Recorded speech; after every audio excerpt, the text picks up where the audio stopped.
There are places in this world that feel less like destinations and more like portals back through time. Places where history lingers in the wind, and the earth seems to remember every footstep that came before. The American West is one of those places, and for four friends, Ethan, Maya, Lucas, and Sophia, it became the greatest adventure of their lives.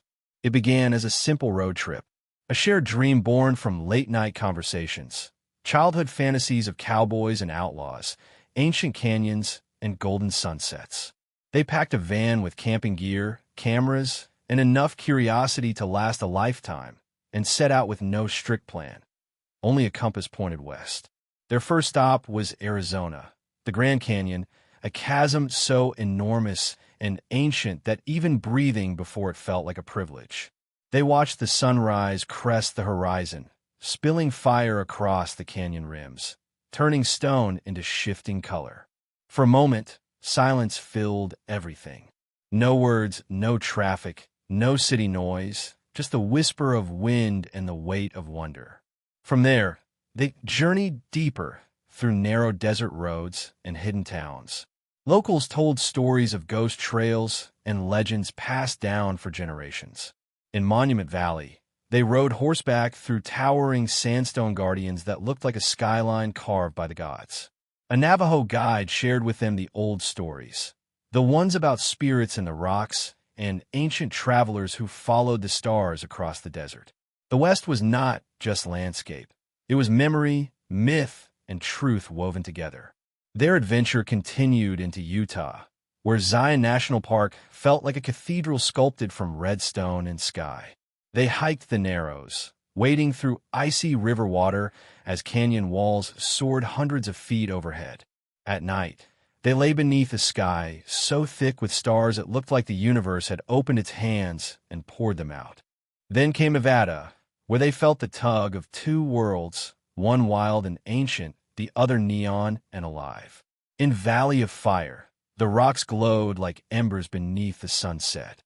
But only a few hours away lay the electric pulse of Las Vegas, a city of light in the middle of nothingness. For a night, they traded canyons for casinos, stars for city lights, laughter echoing through the sleepless streets. But it was in California where their journey felt complete. They followed the brittle desert sands upward into forests that scraped the sky. Sequoia National Park, home of giants. Standing beneath a tree thousands of years old, they felt small. Not insignificantly small, but beautifully small, like part of something much larger and timeless. Their final stop was the Pacific. After miles of sun-baked earth, red cliffs, ghost towns, and mountain roads, they reached the ocean, a blue infinity waiting at the edge of the world.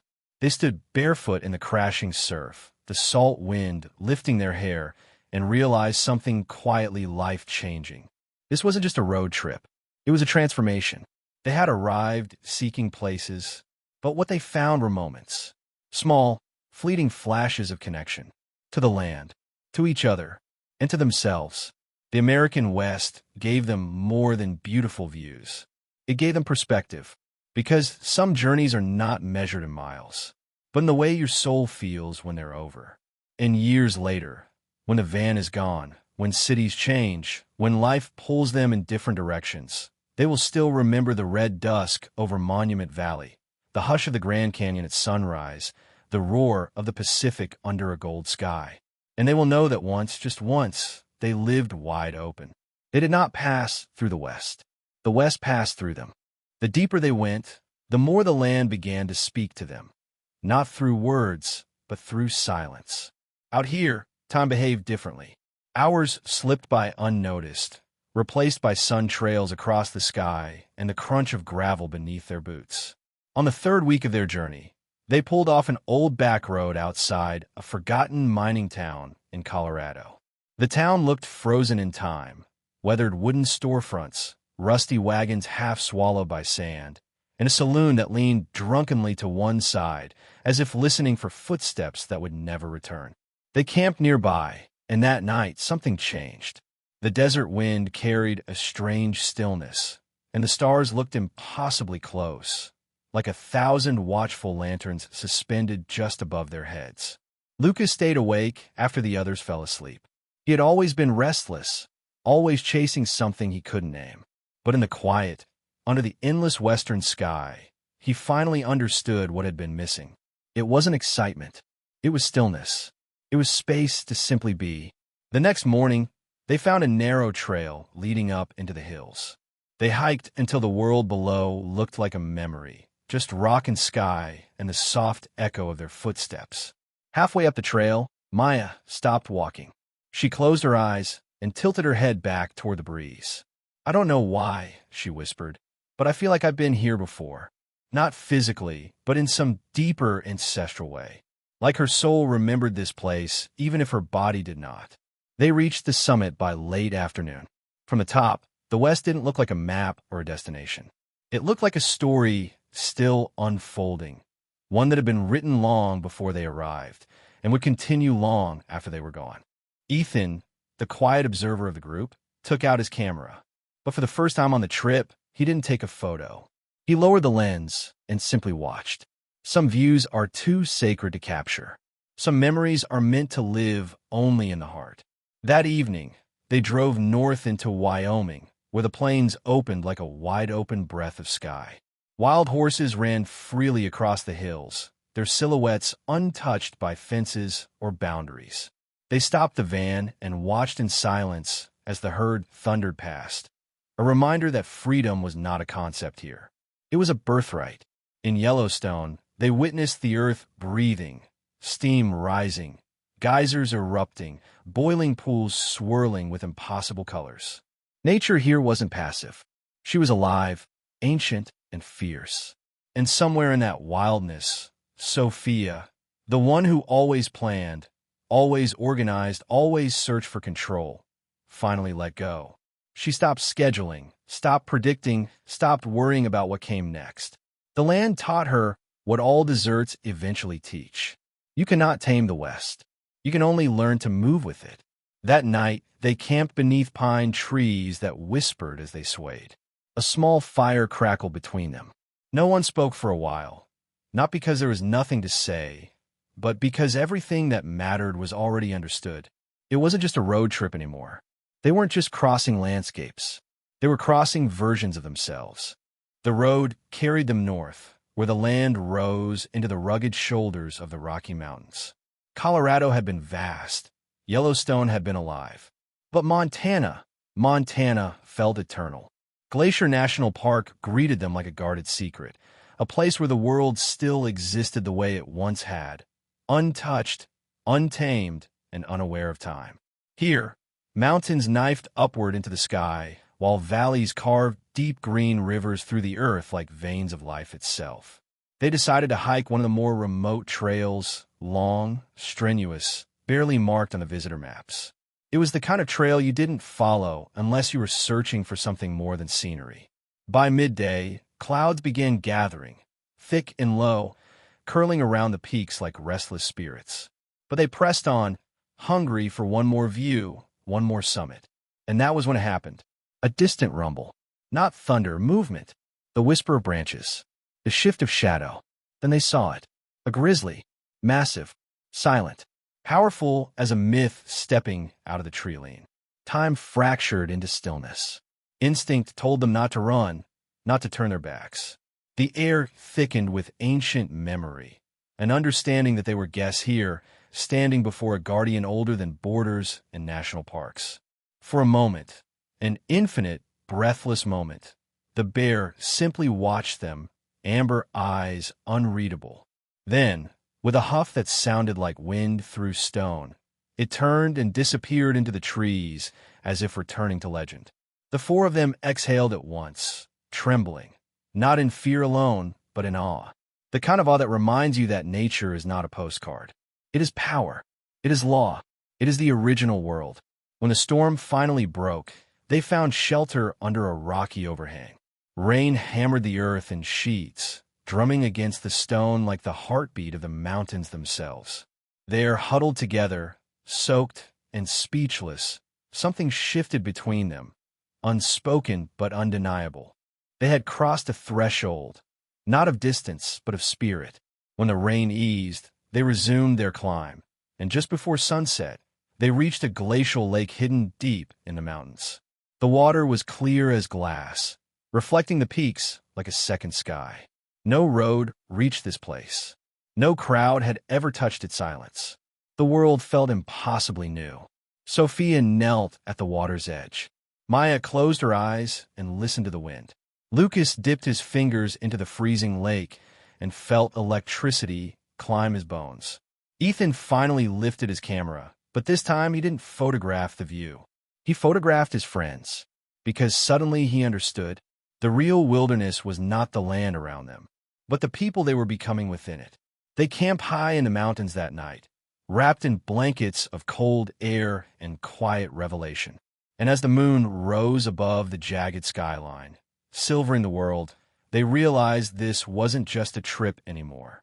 It was a pilgrimage, not toward a destination, but toward transformation. When they left Montana, they felt different, quieter inside, but fuller somehow. The map no longer guided them. Not really. They weren't chasing destinations anymore.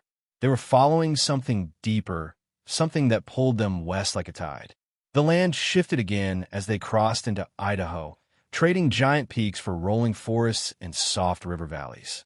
They followed winding roads through cedar groves and quiet farmlands until the world rose up once more, this time into a crown of volcanic mountains.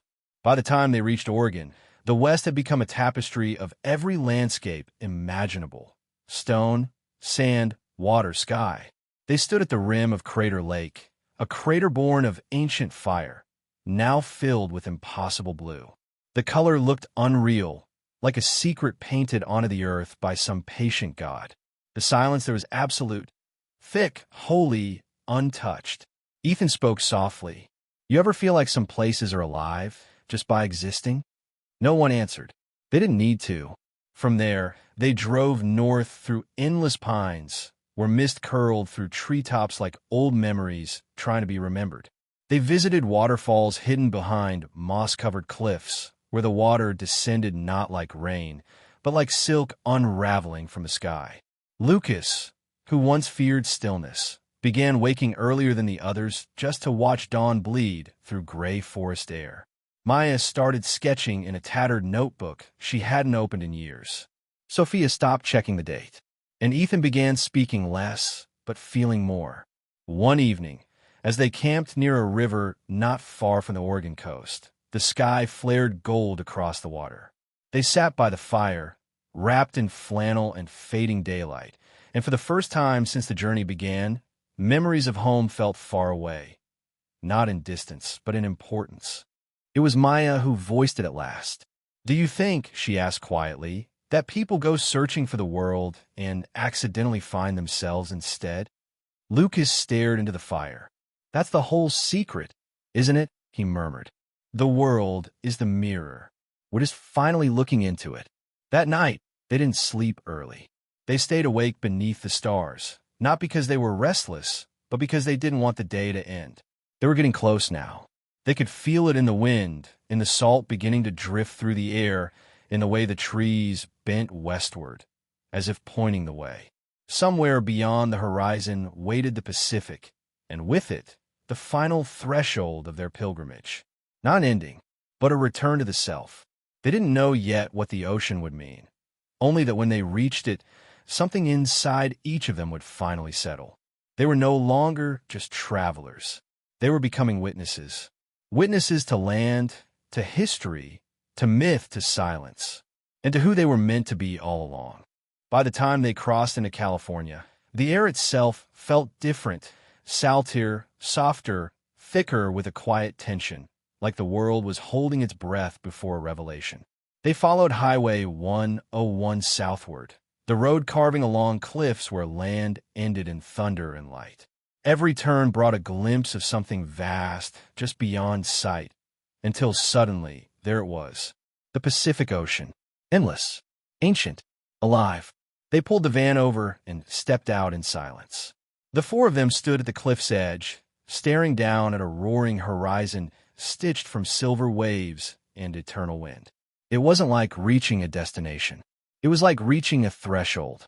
They walked down to the beach without speaking, shoes abandoned, sand cold against their feet.